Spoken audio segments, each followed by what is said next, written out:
আমাদের প্রিভিয়াস যেই ক্লাসটা ছিল সেই ক্লাসের মধ্যে অলরেডি আমরা ইনভেস্টিং ডিসিশন সম্বন্ধে সব কিছু দেখে নিয়েছি। এখন আমরা ফিনান্সিং এবং ডিভিডেন্ড ডিসিশন নিয়ে কথা বলবো। এই ক্লাসে যে টপিকগুলো নিয়ে কথা বলছি, স্পেশালি যেই টপিকগুলো আছে সেই টপিকগুলো তোমরা একবার ডিসপ্লেতে দেখে নাও। আমরা এখন ফিনান্সিং ডিসিশন নিয়ে কথা বলছি। এই ফিনান্সিং ডিসিশনস স্পেশালি কি নিয়ে দেখো কথা বলছে, implies sources from which funds will be raised for various projects. এর মানেটা হলো ফান্ডস ভেরিয়াস প্রজেক্টকে চালাতে গেলে কোন কোন সোর্স থেকে তোমার টাকাটা উঠাবে, মানে দ্যাট ইজ মানি উঠাবে, সেটাকে নিয়ে কথা বলছে। সো সোর্সেসগুলি আমি যদি বলতে যাই তাহলে there are two sources specially, owners fund, that is own fund and loan fund. Own fund means equity and loan fund means ডেপ্থ। সো আমি আবার বলছি, এখানে আমাদের সোর্স বলতে দুইটা ফান্ডকে আমি নিয়ে কথা বলছি, own fund and loan fund. Own fund ইকুইটিকে নিয়ে কথা বলছি আর লোন ফান্ড ডেপ্থকে নিয়ে কথা বলছে। ফিনান্সিং ডিসিশনস আবারও বলছি যে ফান্ড কোথা থেকে রেজ করবো সেটা নিয়ে কথা বলছে। আর ক্যাপিটাল স্ট্রাকচার, যে ক্যাপিটাল স্ট্রাকচার আছে, ক্যাপিটাল স্ট্রাকচার অর্গানাইজেশন কীরকম থাকবে সেটাকে নিয়েও কথা বলছে। সো এখানে অ্যাসপেক্ট অফ ফিনান্সিং ডিসিশনসের পয়েন্ট অফ ভিউতে ফিনান্সিয়াল প্ল্যানিং আর capital structure of the organisation, financial planning এবং capital structure of the organisation কীরকম থাকবে সেটাকে নিয়েও আমরা এখানে কথা বলবো। সো ফিনান্সিয়াল প্ল্যানিংয়ের পয়েন্ট অফ ভিউতে যেটা স্টেপ 1 ফিনান্সিয়াল প্ল্যানিং, এটা কী বলছে দেখো, provide blue print of financial requirement means how much funds R required, identifying the sources of funds, কতটুকু ফান্ড সেই প্রজেক্টের জন্য দরকার এবং এই ফান্ডের যে সোর্সটা আছে, সোর্সটা কী, তো সেটাও আমাদের এখানের মধ্যে একটা ফ্যাক্টর। নেক্সট স্টেপ 2তে আমরা দেখতে পাচ্ছি, স্টেপ 1 ফিনান্সিয়াল প্ল্যানিং নিয়ে কথা বলছিলাম, আর স্টেপ 2 কি, capital structure. Capital structure means ratio of different sources, মানে যেখানে আমরা দেখতে পাবো যেখান থেকে ফান্ডটা নিচ্ছে এর মধ্যে ইকুইটি কতটুকু থাকবে, কতটুকু পার্সেন্টেজ থাকবে ইকুইটি আর কতটুকু পার্সেন্টেজ থাকবে ডেপ্থ। তো ডেপ্থ এবং ইকুইটির পার্সেন্টেজটাকে নিয়ে কথা বলছি ক্যাপিটাল স্ট্রাকচার। নাও ফিনান্সিয়াল প্ল্যানিং। সো আমরা এই প্ল্যানিং যে ওয়ার্ডটা, প্ল্যানিং ওয়ার্ডের যে মানেটা সেটা আমরা অলরেডি আগেও আমাদের যে চ্যাপ্টার ছিল সেগুলির মধ্যে দেখে ফেলেছিলাম। প্ল্যানিং বলতে কি, thinking in advance, what to do and how to do, এসব নিয়ে কথা বলতে planning. So financial planning means the process of financial planning includes determination of financial objectives, it preparing the blue print of financial requirement, কতটুকু financial requirement দরকার সেটা ফুল blue প্রিন্টটা যেটা আছে, ব্লু প্রিন্টটা এই ফিনান্সিয়াল প্ল্যানিংয়ের মধ্যে আমরা দেখতে পাই। Taking assumption about the financial market conditions means rate of interest এবং কত থাকবে এবং কত রেট অফ ইন্টারেস্ট আমরা বিয়ার করতে পারবো, অ্যান্ড হোয়ার, মানে from where we have to choose that fund, এটাও একটা ম্যাটার করছে। Next, identifying various sources from which funds can be raised, কোন কোন জায়গা থেকে আমি মানে ফান্ডটা রেজড করবো এটা আইডেন্টিফাই করতে হবে ভেরিয়াস সোর্সেসগুলো। Next, evaluation of sources of funds, what risk or advantages associated এটার মধ্যে আছে সেটাও আমাদের মাথায় রাখতে হবে। যদি রিস্ক বেশি থাকে তো ডেফিনেটলি আমরা ডেপথে না গিয়ে আমরা ইকুইটির দিকে যেতে পারি, তো সেটাই একটা ফ্যাক্টর আছে। তো রিস্ক এবং যে অ্যাডভান্টেজগুলো আছে সেগুলিকে কতটুকু অ্যাসোসিয়েটেড আছে সেটাও আমাদের মাথায় রাখতে হবে যখন আমি সোর্সেস অফ ফান্ডটাকে ইভ্যালুয়েশন করবো। নেক্সট, সিলেক্টিং দ্য সোর্সেস, কোন সোর্স থেকে আমি নেবো সেটাকে আমি সিলেক্ট করবো। And last one is implementation of financial plan. তো প্ল্যানিংটাকে ইমপ্লিমেন্টেশনে গিয়ে লাস্টে শেষ হচ্ছে। So next point is objective of financial planning. সেই objectives of financial planning is very important point, মনে রাখবে in your exam point of view. So objective of financial প্ল্যানিংয়ে আমি ফার্স্ট পয়েন্টটা যেটা দেখতে পাবো, ensure availability of funds wherever required. Second পয়েন্টটা কি, to see that firm does not raise resource unnecessarily, for this opportunity cost will be high. মানেটা হলো যদি আননেসেসারি আমি ফান্ড আমি রেখে দিয়ে দিই আমার অর্গানাইজেশনের মধ্যে, তো ডেফিনেটলি আমার কি হবে, আমার অপরচুনিটি কস্ট বেড়ে যাবে। আর অপরচুনিটি কস্ট বেড়ে যাওয়া মানে কি, ফান্ড শুধু আমার কাছে পড়ে থাকবে, তার কোনো বেনিফিট আমরা পাবো না। So next one is help in avoiding business shocks and surprising and helps the company in preparing for the future. এটার মানেটা হলো, ধরে নাও যে জিএসটির সময় ধরে নাও যেটা আমরা অলরেডি দেখেছিলাম, জিএসটি এবং কোভিড-19 ডিমনিটাইজেশনের সময় কী হয়েছিল, আমাদের ফান্ড আমাদের যদি রিজার্ভ না থাকতো কোনো একটা অর্গানাইজেশনের ওই সময়, তাহলে সেই অর্গানাইজেশন কিন্তু ডুবে যেত। এবং দেখেছিলাম ওই সময় অর্গানাইজেশনে কী হয়েছে, তাদের মধ্যে ক্যাশের একটা প্রবলেম দেখা দিয়েছে, ক্যাপিটাল স্ট্রাকচারের একটা প্রবলেম দেখা দিয়েছে। তো জিএসটি, কোভিড-19 বা ডিমনিটাইজেশন এরকম টাইপের যদি কোনো ফিউচারিস্টিক কোনো পয়েন্ট, এরকম কোনো প্রবলেম যদি দেখা দেয় ইন ফিউচার, দেন আমাদের কিন্তু রেডি থাকতে হবে বিজনেস শকস এবং সারপ্রাইজের জন্য। এবং তখন কিন্তু আমাদের ফান্ড রিজার্ভ আছে কি না সেটাও মাথায় রাখতে হবে। যদি ফান্ড রিজার্ভ না থাকে তখন কিন্তু আমাদের জন্য, আমাদের বিজনেসের জন্য সেটা অনেকটাই প্রবলেমেটিক হয়ে দাঁড়াবে। Next one is detail plans of action prepared under financial planning and it reduces duplication effort and gap in plannings. So, and fifth number point হচ্ছে help in coordinating various business functions, example sales and production functions, by providing clear policies and procedures. এটা মানেটা হলো finance বিজনেসের মধ্যে everything. তোমরা সবাই জানো যে ফিনান্স না থাকলে তো কিছুই নেই। ফিনান্সকে বলা হয় life blood of business. So finance যদি থাকে তাহলে ডেফিনেটলি সেলস কী হবে, সেলস আমার সেলসের পয়েন্ট অফ ভিউতে আমাদের সেলস ইনক্রিজ হবে। সেলস ইনক্রিজ যদি হয় ডেফিনেটলি আমাদের ফাইন্যান্স অলওয়েজ আমাদের আসতে থাকবে, ক্যাশ ইনফ্লো হবে। এবং ওই সময় যদি আমাদের প্রোডাকশানের পয়েন্ট অফ ভিউতে যদি কথা বলি, প্রোডাকশন করলে কিন্তু মানি আমাদের গোজ আউট হবে, মানে ক্যাশের আউটফ্লো হবে। সো এটা একটা ইম্পর্টেন্ট ফ্যাক্টর যে helps in coordinating various business functions, example sales and production functions by the providing clear policies and procedure. Sales যদি আমি করি definitely cash comes in, it is ক্যাশের ইনফ্লো, আর প্রোডাকশন করে ক্যাশের আউটফ্লো। ওইটাও আমাকে মাথায় রাখতে হবে এই পয়েন্টে। নেক্সট 6 নম্বর point, that is it tries to link the present with the future. প্রেজেন্টের সাথে ফিউচারের লিঙ্কটা কিন্তু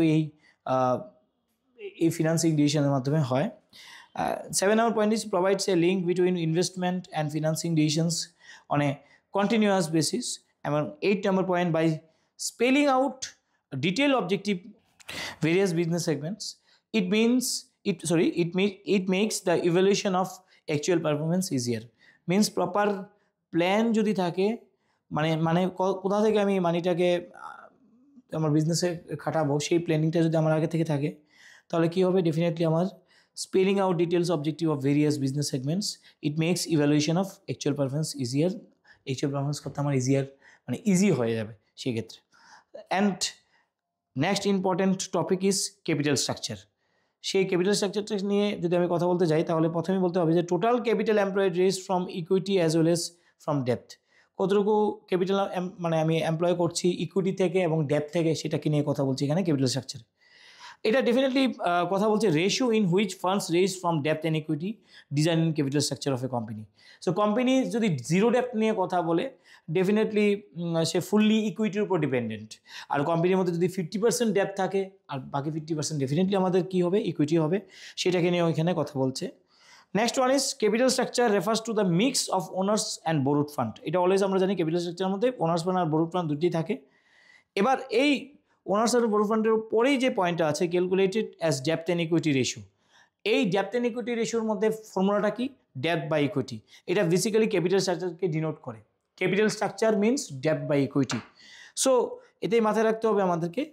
কিন্তু এবার যদি if we calculate depth out of the total capital, then the formula is depth by depth plus equity. So এটা মাথায় রাখতে হবে। যদি শুধুমাত্র আমি ডেপ্থ কত আছে টোটাল ক্যাপিটালের মধ্যে থেকে বের করতে যাই তাহলে depth by equity, depth by depth plus equity দিয়ে আমি বের করব। আর যদি আমি ক্যাপিটাল স্ট্রাকচার অনলি বের করতে যাই দেন ডেপ্থ বাই ইকুইটি দিয়ে। Next is proportion of depth in total capital employed is called financial leverage or capital gearing. I repeat, proportion of depth in total capital employed is called financial leverage or capital gearing. এই financial leverage or capital গিয়ারিংটা অনেকেরই problem অনেক সময় হয়, যে এটা বুঝতে একটু অসুবিধা হয়। আমি একদম সহজ ভাষায় বোঝাচ্ছি। ধরে নাও তোমার কাছে 100 lakhs তুমি ইনভেস্ট করেছো in business. Out of that 100 lakhs 30 lakhs is ডেপ্থ। এই 30 lakhsকে আমি বলছি capital gearing. I repeat, 100 lakh আমার বিজনেসের full capital, out of that 100 lakhs 30 lakhs is ডেপ্থ। So that 30 lakhs is capital gearing. Next one is trading on equity. What is trading on equity? It increment in earning per share with the introduction of depth in total capital structure. I repeat, it increment in earning per share, EPS, in introduction of total depth in a capital structure. এটার মধ্যে মনে রাখতে হবে return on investment যদি cost of ডেপথ থেকে বেশি হয় তাহলে ডেফিনেটলি ইপিএস হাই হবেই। আর ইপিএস হাই হওয়ার মানেটা হলো এটাকে আমরা অন্যভাবে মানে মনে রাখতে হবে আমাদেরকে যে এটা ট্রেডিং অন ইকুইটিকে আমরা ডিনোট করছি। আই রিপিট, ট্রেডিং অন ইকুইটিকে সহজ ভাষায় বুঝতে হলে মনে রাখতে হবে return on investment greater than cost of ডেপথ। রিটার্ন অন ইনভেস্টমেন্ট যদি কস্ট অফ ডেপথ থেকে বেশি হয় then EPS will be high. আর ইপিএস যদি হাই হয় এটাকে আমরা ট্রেডিং অন ইকুইটি বলছি। Next important topic, factors affecting financing decisions or capital structure. কী কী ফ্যাক্টরস আছে যেটা মানে ফিনান্সিয়াল ডিসিশন এবং ক্যাপিটাল স্ট্রাকচারকে এফেক্ট করছে? First point is cost. Organisation raise funds through depth, যদি ডেপথ থেকে রেজ করে তাহলে ইন্টারেস্ট রেগুলার ওকে দিতে হবে। অর্গানাইজেশন যদি ফান্ডটাকে রেজ করে থ্রু ইকুইটি তাকে ডিভিডেন্ড প্রোভাইড করতে হবে। So here interest and dividend payment refers to A cost. তো কস্ট কাকে বলছি? Dividend payment and interest payment দুটোটাকে আমরা কস্ট বলছি। Financial manager opt for the source from which funds raise কম্পারেবলি চিপার। সেটা financial ম্যানেজারের মাথায় রাখতে হবে যে কোথা থেকে আমি কম খরচায় আমি আমার ফান্ডটাকে রেজ করতে পারবো। Next point is risk. In financial management, total risk is divided into operating risk and financial risk. There is two things: operating risk and financial risk. Sir, what is operating risk? Risk of uncertainty related with payment of fixed operating expenses like rent and salaries. Rent and salaries pay করতে গেলে যে fixed তোমার operating এক্সপেন্সেসটি আমাদেরকে দিতে হয়, that is call operating risk. তো operating means regular বেসিসে যেই রিস্কটা যে এক্সপেন্সেসগুলো বিয়ার করতে হয় তাকে অপারেটিং এক্সপেন্সেস বলে আমরা অলওয়েজ এই জিনিসটা পড়ে এসেছি আগেও। সেই অপারেটিং রিস্ক বলতে রেন্ট অ্যান্ড স্যালারিটাকে আমরা অলওয়েজ পেমেন্ট করবো, সেটাকে অপারেটিং রিস্ক হিসেবে আমরা ট্রিট করছি। আর ফিনান্সিয়াল রিস্ক বলতে risk of uncertainty related with payment of interest and or depth, interest or depth, মানে রেগুলার টাইমলি দিতে পারছে কি না, এটাকে আমরা ফিনান্সিয়াল রিস্ক বলছি। তাহলে আমি অপারেটিং রিস্ক কাকে বলছি? রেন্ট আর স্যালারি আমি রেগুলার বেসিসে দিতে পারছি কিনা সেটাকে অপারেটিং রিস্ক বলছি। আর ফিনান্সিয়াল রিস্ক কাকে বলছি? আমি টাইমলি ইন্টারেস্ট এবং ডেপথ দিতে পারছি কিনা।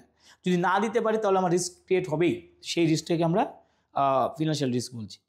Next one is flotation cost, is very important. এটা আমার অ্যাকাউন্টেন্সির মধ্যে ফ্লোটেশন কস্ট তোমরা পড়ে এসছো।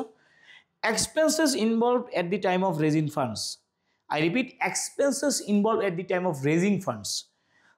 যেমন underwriter charges, that is underwriting commission for their services, bank charges, এগুলি কি হবে? এগুলি ডেফিনেটলি ইকুইটিকে আমি যদি রেজ করতে যাই তখন আন্ডাররাইটিং কমিশন এগুলি চলে আসে বাই ডিফল্ট। তো এগুলি কি হচ্ছে? এগুলি আমাদের ফ্লোটেশন কস্টকে ইনক্রিজ করে দিচ্ছে। আর সেই ফ্লোটেশন কস্ট যদি ইনক্রিজ হয় আমাদের ডেফিনেটলি আমাদের এটা কিন্তু একটা বিজনেসের পয়েন্ট অফ ভিউতে ম্যানেজারের ক্ষেত্রে ম্যানেজারকে এটা মাথায় রাখতে হবে যে ফ্লোটেশন কস্ট ইনক্রিজ করা কিন্তু একটা বিজনেসের একটা রিস্ক হয়ে দাঁড়াচ্ছে। Next one is cash flow position. It ensure availability of sufficient cash reserves for interest commitment. Definitely then we go for depth, otherwise not. যদি ক্যাশ ফ্লো পজিশনের মধ্যে সাফিসিয়েন্ট ক্যাশ রিজার্ভ থাকে then we go for depth, এটাকে মাথায় রাখতে হবে আমাদেরকে। Level of fixed operating cost, it includes fixed expenses of business like rent, salaries, এগুলিকে আমরা ফিক্সড অপারেটিং কস্ট আমরা বলছি, যে মধ্যে রেন্ট এবং স্যালারিজ রেগুলার বেসিসে আমাদের দিতে হচ্ছে। If fixed operating cost increases, manager avoid higher financing cost to reduce overall business risk. Debt will be avoided on that time. Next one is control consideration. It will raising funds through equity dilutes ownership. এটার মানেটা হলো আমি যদি raise করি, fund raise করি through equity, তাতে কি হচ্ছে আমার ওনারশিপটা ডাইলুট হয়ে যাচ্ছে। ওনারশিপটা ডাইলুট হয়ে যাওয়া মিনস ওনারশিপ একজনের থেকে আরেকজনের কাছে চলে যাচ্ছে, মানে বিজনেসের ওনারশিপটা ইকুইটি শেয়ার হোল্ডারদের কাছে চলে যাচ্ছে। তো increase the interference in decision making, definitely equity share holder decision মেকিংয়ের মধ্যে ইন্টারফারেন্স করবে। আন্ডার ডেপথ, lender interferes only for interest commitment. Company carefully analysis up to what extent it can handle dilution of the control. So এটা মাথায় রাখতে হবে। যদি আমাদের ডেপথের পয়েন্টে যায় তো ডেপথের পয়েন্টে কিন্তু আমাদের সেই ওনারশিপ কিন্তু ডাইলুট হচ্ছে না, তো শুধুমাত্র ইকুইটি পয়েন্টের মধ্যে ডাইলুটটা হচ্ছে। 7 number point, that is state of capital market. It is easy to raise funds from boom situation difficult to raise funds, depressing market situation. আমরা সবাই জানি বুম সিচুয়েশনে অলরেডি আমাদের মার্কেটে টাকা থাকে এবং সেটাকে নিতে গেলে ইজি ওয়েতে আমরা নিতে পারি, কিন্তু যদি রিসেশনের টাইমে দেখা দেয়, মার্কেট যদি রিসেশন টাইম দেখা, তখন কিন্তু মার্কেট থেকে টাকা ওঠানো কিন্তু অনেকটা অসুবিধা হয়ে যায়। তো সেক্ষেত্রে এটা মাথায় রাখতে হবে। Interest coverage ratio, it is also important point. Number of EBIT of a company exceeds interest payment, এটা কতটুকু ইবিআইটি ইন্টারেস্ট পেমেন্টের এক্সিড করছে সেটাই। Company with high ICR easy to raise fund from ডেপ্ট, যদি আইসিআর যদি হাই থাকে আমাদের ফান্ড আমাদের ইজিলি আমরা ডেপ্টের থেকে উঠাতে পারবো। Then this means interest payment capacity is very good for the company, তাহলে আমি ডেপ্টে যাবই। Return on investment means what? Percentage of return on total amount invested. Total amount invested means share holder capital, general reserve আর loan, এটাকে total amount invested আমরা বলছি। I repeat, total amount means share capital, general reserve and loan. We have to remember one thing, that ROI, if ROI greater than cost of debt, then opt for debt financing to maximize shareholder weight.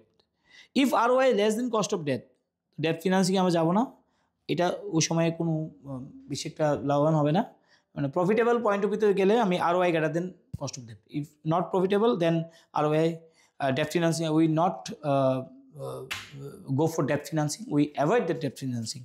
In this case, minimize the shareholder wealth if it is ROI less than cost of debt.